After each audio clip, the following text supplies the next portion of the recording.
When did everyone in class have to save the teacher? Mrs. Sandoval walked into class carrying an empty pickle jar and placed it on her desk. We need to get this filled up with $1,000 by the end of the week. Before we could ask why, she explained that her 6-year-old son Darian was in the hospital with a serious condition and needed to stay there for specialized treatment. The jar started filling up immediately. Brian dropped in a 20, Sage added her lunch money, and soon everyone was contributing whatever they could. By the end of Monday, the jar had about $200. Mrs. Sandoval thanked us with tears in her eyes and carefully placed the jar on the corner of her desk where everyone could see it. Tuesday brought more donations. Kids from other classes heard about Darian. The football team took up a collection. Drama Club donated their fundraiser profits. By lunch, the jar was nearly 3/4 full, and Mrs. Sandoval was beaming. She broke down crying tears of joy during lab experiments, and we could see her glancing at the filling jar throughout class.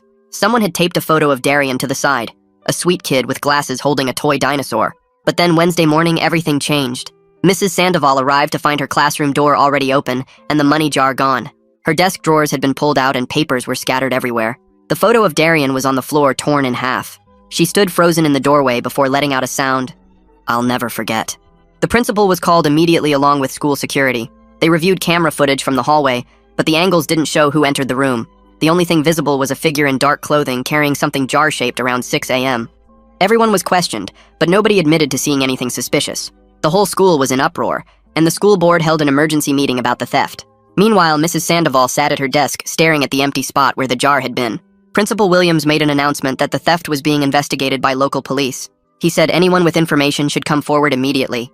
He also said the school would try its best to reimburse the stolen money from emergency funds so Darian could still get treatment.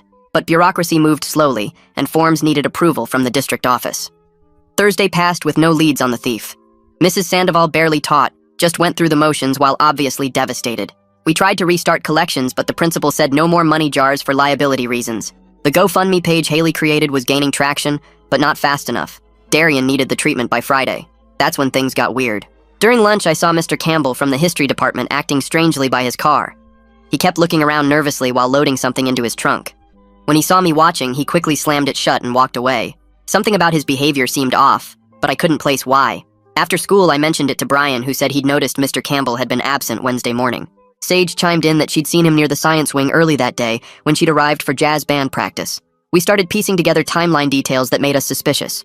Mr. Campbell's classroom was right down the hall from Mrs. Sandoval's. We decided to do our own investigation since the official one was going nowhere. Haley distracted Mr. Campbell with questions about his class, while Brian and I snuck into his room. We didn't find anything obvious, but Sage noticed his trash can had glass fragments at the bottom. They looked like they could be from a jar. Friday morning, the janitor found the empty money jar in the dumpster behind the school. It had been wiped clean of fingerprints, but one